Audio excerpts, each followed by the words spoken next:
Well, good afternoon, yard people. It's Rob from Yardman LLC. I wanted to make a short video today to do some live, or not live, but some mowing. I haven't mowed anything on video yet, so I'm not going to do the whole yard because I'm not going to be editing and speeding this thing up. And I don't think we all want to watch me mow for 30 minutes because we all want to hear me talking about stuff, right? I'm also going to show off right now, the weeds that I sprayed the other day in video number 5, marketing my lawn care business and spraying weeds. So here's the weeds. Here's what I was thinking was quack grass or goose grass. It is dying. There's some more growing up over here. Sprayed this as well. I think that was some, I don't know, clover maybe. Here's some other stuff that I sprayed. So you can see that Roundup for lawns is working. Taking care of that. It's dying off. So that's a big plus. There's some other broadleaf I had sprayed there. Not sure if I sprayed that. Here's some other, not sure what this is, maybe some spurge. I'll have to figure out exactly what it is, but I don't know right now. And sprayed this. And as you remember, I sprayed all along this line here. And I wasn't too heavy with it, but some of this stuff is dying off, so that stuff is working. And it's a battle. I'm not gonna get rid of it in one day, and that's okay with me. We can see I've still got some nut sedge here. That's going to be a battle maybe for a couple of years, but I'll be treating it again with some sedge hammer later on this month. It'll have been approximately 4 or 5 weeks since the last time I treated. So as you can see, here's some of that nut sedge. You can see the tall green. Anyways, this turf is looking real good. It's nice and thick. It's nice and green compared to what it would look like if I wasn't watering. I've got some dog urine spots in here, and looks like some nut sedge maybe that's dying off over there. I didn't mow this over here last week because the neighbors were having a party and I was letting it grow out while they were having a little barbecue. But this is looking good. It's gonna look fantastic today after the mow. We did get some rain overnight, but it's the grass is dry. The ground is a little bit moist, so I'm gonna try not to tear it up too much. Wanted to also show off. I got. Let me make sure the light's not affecting. So these are some magnets, and I will be sending some of these magnets out. If you're interested in one, send me a direct message on my Instagram account, and I'll be able to send you one. I'm currently shipping within the United States.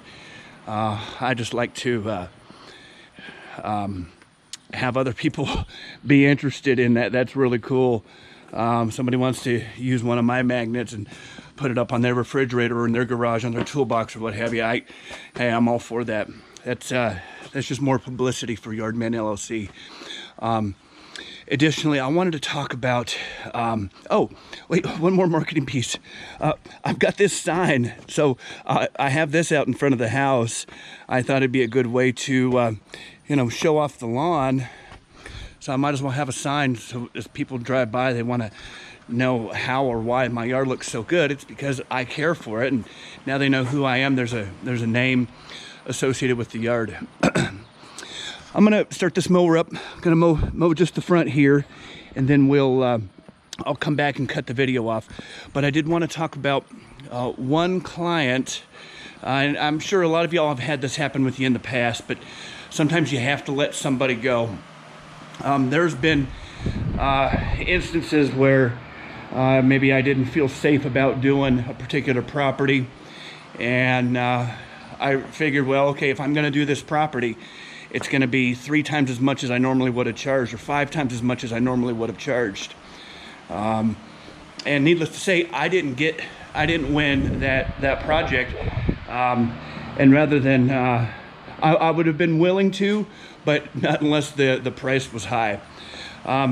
Recently, I had to let a client go. The property took a lot of my time, and it wasn't it was a weekly client. The property had well, there was dog feces in quite a few places. Not sure how often it got cleaned up, but it definitely didn't appear to be cleaned up on my scheduled mow days for that property. It had some issues with collecting payment a few times with that client. There's nothing outstanding now, and I don't have that client anymore. But I told the client that from now on, the price is going to be twice as much for that property.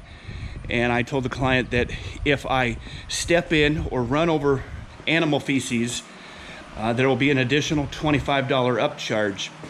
The point was the feces needs to get removed. I would say at least on a regular basis. I understand that animals have to go somewhere, and once in a while there might be a feces bomb that I have to avoid. But I had just had enough with this one property after stepping in it at least once and running over feces twice. That halts my business. I have to stop what I'm doing, or when I'm done with that property, and I have to clean my equipment. I'm not going to take the mess from one yard and take it to another. So I let the client know, and we parted ways. My new prices for that one client was not something that they wanted to pay, and I don't blame them one bit. And I was done mowing it for the price that I was charging. So that's it. I'll close off this video here shortly. Let me get a little bit of mowing going on. Got the John Deere Z335 Echo ZTrak going on, and I've got the striping kit on there. It's a little groomer brush underneath the mower, and it should lay down some stripes in my yard. It did last week, and it looked fantastic. The lighting was just right as well. And then we'll close off the video, and I'll upload it later on. So y'all hang tight. I'm gonna get mowing.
Okay, so I actually do mow. So that's all I'm gonna record for this house today. Stripes came out nice. It's mowing, I'm mowing at 4 inches. So the lighting's looking good. You can see where I had to do some curbs around the trees and such, and obstacles. What I'll do is I'll clean up some of these spots with the Steel FS91R. This bad boy right here. Got the Steel FS91R. Awesome weed whacker. Just about every weed whacker I've ever used has been pretty awesome. I just like this one right now. I didn't want to get something too heavy or something the most expensive or the least expensive. I wanted something that was a general use that probably has a lot of sales. I know it's mass produced. The idea was that it's going to work for me. If I get through a couple seasons with it and then might have to do some maintenance, then that's one thing. But also this edger. I've got the Steel FS96 edger. It does what I need to do. It leaves some crispy edges when I'm either taking care of my property or a client's. And then loving the backpack blower. First one I've ever used and first one I've ever owned. And it's the BR800 Charlie. It's got the side pull handle that works fantastic. I do like it. And that's it. All these things start up just fine except cold starts. I'm learning how to operate my equipment better with cold starts, but yeah, guys, gals, that's it. Yard people, I hope you like this video. Please smash that like button down below and subscribe. I'm growing this YouTube channel. Check me out on Instagram at Yardman LLC, and don't forget to post some comments down below if you have any questions about what you saw, or if you want one of my magnets. Let me know. Talk to you later. Enjoy your day. Bye.